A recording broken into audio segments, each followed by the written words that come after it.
Eh bien bonjour à tous, bienvenue pour une nouvelle vidéo. Dans cette vidéo du coup j'ai changé un peu le deck, c'est plus focalisé que sur les boxeurs indomptables. J'ai ajouté aussi quelques cartes comme ZS, Sage Ascensionné, et ZS, Sage Armé parce que ça permet d'invoquer SP sans condition, donc c'est cool, enfin il y a des conditions mais c'est pas des conditions super restrictives. J'ai mis aussi Astral Utopie qui peut s'invoquer SP à partir du moment où j'ai une Xyz, et j'ai mis Goblinberg. Quand il s'invoque, il passe en défense et il invoque un monstre de niveau 4, donc franchement c'est cool. En ce qui concerne les magies pièges, j'ai mis du pot d'avarice vu qu'on aura beaucoup de monstres au cimetière.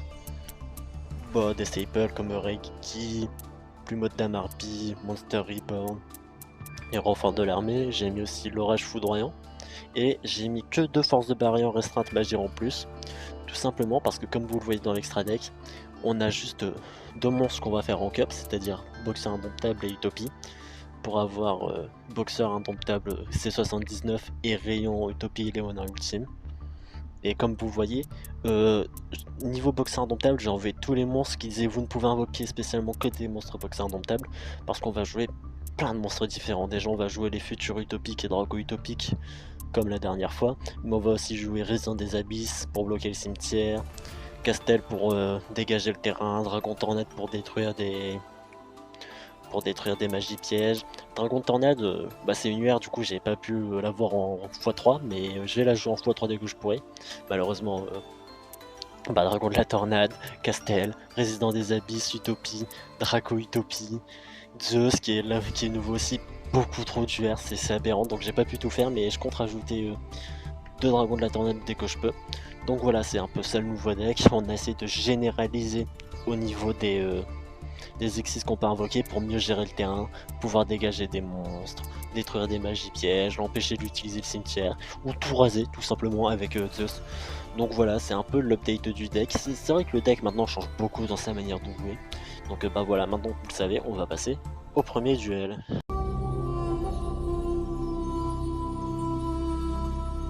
Donc le premier duel, ce sera un duel contre un deck héros élémentaire. J'ai commencé en premier.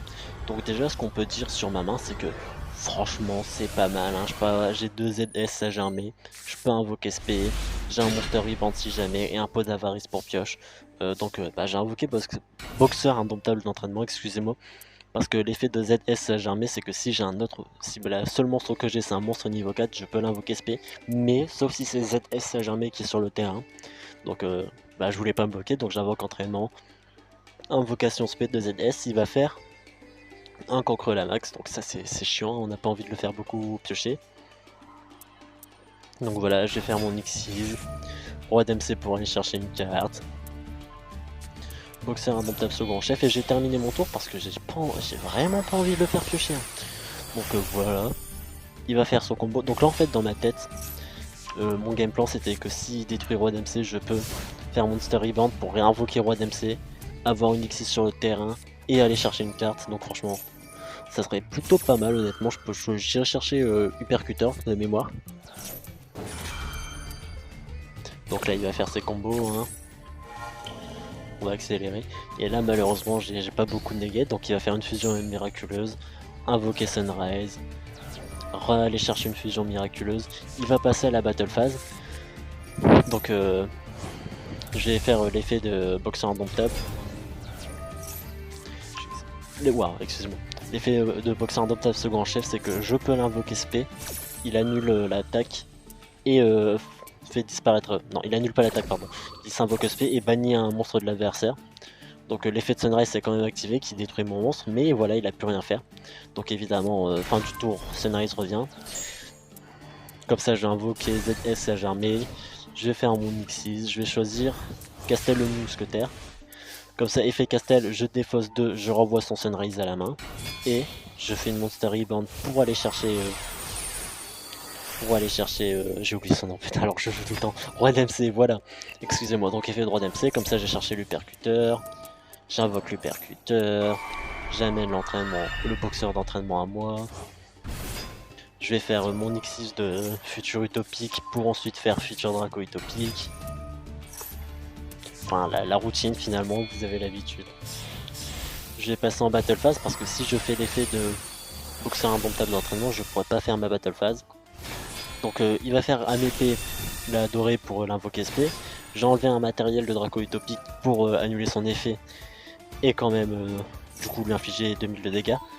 Petite erreur de ma part, je vais attaquer avec Boxer Indomptable Percuteur et il va refaire du coup un épée de la dorée parce que je pensais qu'il pouvait le faire qu'une fois par tour. Donc je vais faire peu d'avarice pour piocher 2 comme ça histoire d'avoir des ressources. Je vais invoquer Astral Utopie, faire renfort de l'armée pour chercher un autre Boxer Indomptable d'entraînement. Comme ça franchement c'est plutôt pas mal, j'ai 2 autres Exis sur le terrain en plus de mon Draco Utopique. Du coup je vais faire Castel. Je vais faire Résident des Abysses de mémoire si je me souviens bien. Ouais, nickel, j'ai bien fait lui. Donc je vais faire ma même phase. J'ai pas voulu utiliser l'effet de Castel parce que je préférais le garder au cas où qu'il invoque un plus gros monstre que je pourrais pas stopper avec Draco Utopique parce qu'on sait jamais. Malheureusement, l'effet de Résident des Abysses c'est que je défausse un matériel et il peut pas activer d'effet dans son cimetière. Et j'avais mal compris en fait là, c'est pas... il peut pas jouer avec son cimetière, il peut pas faire d'effet depuis les cimetières. Donc petite erreur de ma part malheureusement, c'est pas grave, j'ai seulement commencé le deck donc j'ai encore un peu du mal avec des monstres comme Résident des Abysses parce que même si c'est un monstre reconnu, je joue pas souvent. Donc voilà, il va refaire ses combos, réinvoquer 0 absolu. Ensuite il va faire des liens. De mémoire son tour était vraiment long. Anaconda vert près de la plante. Ah ouais, il va faire son effet. Son effet c'est, vous le connaissez sûrement vu que c'est une carte très forte. Payer 2000, envoyer une magie de fusion depuis le cimetière pour en copier son effet. Sauf que payer 2000 c'est pas son effet, c'est son coût d'activation. Donc là il paye 2000, active son effet, je l'annule et prend son monstre. Donc en fait il a perdu 2000 points de vie pour rien. Donc franchement c'est pas dégueu, hein, on va pas s'en plaindre. Donc voilà, il va faire sa fusion miraculeuse. De mémoire je crois qu'il réinvoque Sunrise au bout d'un moment. Ouais voilà, il réinvoque Sunrise. Bon du coup il va attaquer mon Résident des Abysses, me faire perdre 1000 points de vie, mais c'est pas embêtant quoi. Et c'est là qu'il va terminer, qu'il va abandonner, là je vous le dis il va abandonner, parce que je vais utiliser l'effet de Castel, envoyer son monstre dans sa main. Je commence à faire pot d'avarice pour piocher des sorts de faire duel supplice un peu, mais il va abandonner avant. Donc voilà, c'était le premier duel pour montrer un peu tout ce qu'on peut faire et tout. J'aime beaucoup ce duel parce que je trouve que c'était vraiment bien on va dire pour commencer parce que c'était un deck qui n'avait pas beaucoup de negate, il avait aucune negate en fait, donc c'était mon premier duel avec ce deck et j'ai pu comprendre un peu ce qu'il fallait faire, quelle carte utiliser dans telle situation, donc vraiment c'était pas mal. J'espère que vous l'avez apprécié et maintenant on va passer au deuxième duel.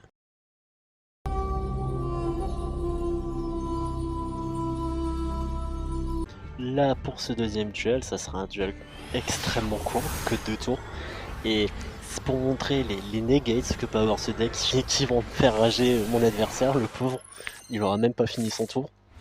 Donc je commence en premier, là on voit ma main, on voit Hypercuteur, second chef, on se doute de la combo de base, j'ai un second chef qui me donne une deuxième invocation normale, Hypercuteur qui va chercher Boxer Indomptable d'entraînement. Je vais faire le roi d'MC du coup pour aller chercher un autre Boxer Indomptable d'entraînement. Donc là on va utiliser plus de Boxer Indomptable d'entraînement possible vu que on en a pas besoin, on s'en fiche de pas pouvoir faire notre battle phase, c'est tour 1. Donc là en fait mon but c'est de faire Draco Utopique, enfin futur Draco Utopique pardon. Et Dragon, je devais donc avoir 2 monstres non numéros. Donc comme vous le savez dans mon deck j'ai Dragon de la Tornade, Résident des Abysses et Castel. Donc là, ça se voit pas sur le replay, mais j'avais passé un petit moment à réfléchir pour savoir lequel j'allais envoyer au cimetière entre Castel, Résident des Abysses et Dragon de la Tornade. Je m'étais dit que finalement, Castel avait le plus d'options, c'est-à-dire parce que Dragon de la Tornade, même si c'est vrai que c'est un matériel en moins que Castel, c'est forcément une magie piège. Castel, c'est n'importe quelle carte, donc j'ai préféré le garder. Donc voilà, je vais faire comme je vous l'avais dit, j'ai invoqué Futur Utopique, Draco Utopique, vous avez l'habitude. Donc ensuite de ça, je vais poser mes 2 negates. Donc on voit, pour un tour 1, c'est pas mal. On a un monstre qui est pas destructible par effet ou par combat. Il peut negate un effet et prendre le contrôle d'une carte. Un dispositif d'évacuation pour enlever un monstre de son terrain. Et cet outil du bandit au cas où il y a un infini éphémère. Donc là c'est son tour et en face il joue un deck bestial jeu bleu. Pourquoi pas, hein, c'est la première fois que je vois ça. Donc voilà, il va faire ses cartes. Et il va faire l'effet de dragon alternatif aux yeux bleus, l'invoque SP en me montrant un dragon blanc aux yeux bleus. Ensuite, il va faire l'effet de son Dragon Ball aux yeux bleus alternatif, qui fait qu'il peut détruire un de mes monstres quand il a invoqué, mais malheureux. Donc j'aurais pu faire la negate de Draco Utopique et prendre le contrôle de son monstre, c'est ce que je voulais faire de base, mais malheureusement il aura chaîné avec le bestial Lupélion, donc ce qui fait que du coup il fait l'effet Dragon Blanc aux yeux bleus, Dragon Blanc alternatif aux yeux bleus, chiant le nom, qui chaîne avec le bestial. Donc moi derrière je pouvais annuler que l'effet du bestial et pas le Dragon Blanc alternatif aux yeux bleus. Donc vu que mon monstre ne peut pas être détruit par des effets de cartes, je laissé faire, je l'ai fait son combo. Il avait envoyé à son cimetière, j'ai oublié son nom, Bestial Druismurm. Donc il va faire pour utiliser son effet. Je vais le negate. Ensuite je vais faire dispositif d'évacuation. Le Bestial dans sa main, son monstre reste au cimetière. Il peut plus rien faire. Et il abandonne. Donc voilà. C'est triste pour lui d'abandonner si tôt. Et c'était juste en fait pour montrer les negates. Que le deck quand même si c'est un deck quand même basé beaucoup sur l'attaque, il peut se défendre, il a quand même des bases de contrôle, il peut annuler des effets et tout. Donc ouais, vraiment pas mal ce deck, je l'aime beaucoup, et on va directement passer au troisième duel.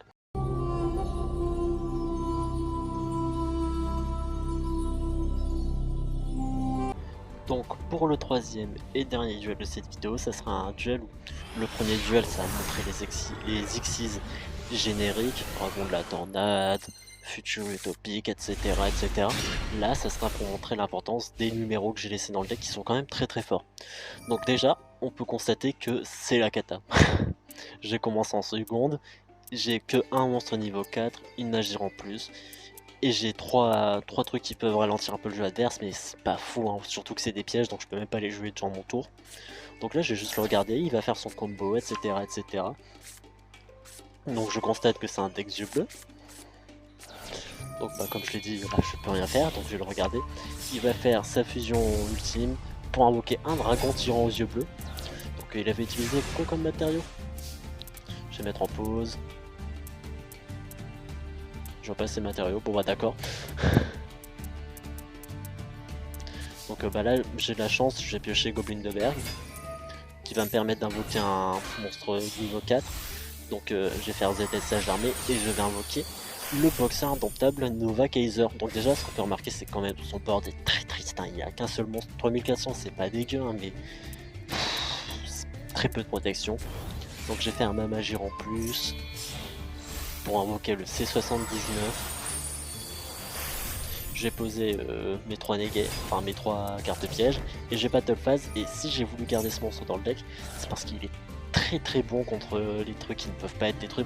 Typiquement contre Draco Utopie, s'il a déjà futur Draco Utopique, s'il a déjà utilisé son effet durant le tour, on peut poser un numéro 79 boxer indomptable, et son effet c'est que du coup je vais envoyer un boxer indomptable à mon cimetière depuis mon deck et prendre le monstre de l'adversaire, le mettre comme matériel et gagner 200 points d'attaque. Donc là ça m'a permis de faire une grosse attaque à 3400 directement dans ses points de vie, et c'est vraiment super fort comme carte car du coup ça le gêne et c'est n'importe quand durant la battle pass, pas que pendant mon tour. Donc là il va jeter un Gaïa, le chevalier implacable au cimetière, donc je sais pas pourquoi il joue cette carte, hein. Et ouais il va rien faire. Là j'ai misclick malheureusement, j'avais misclick, j'ai appuyé sur utiliser le dispositif au lieu de juste ne rien faire, mais heureusement il va abandonner avant la kata. J'aurais rien pu faire sinon en vrai vu ma main catastrophique. Mais voilà, c'était pour montrer que quand même le boxer indomptable il est fort et c'est pour ça que j'ai voulu le garder dans ce deck. Donc du coup j'espère que cette vidéo vous aura plu. Et à la prochaine et merci du visionnage.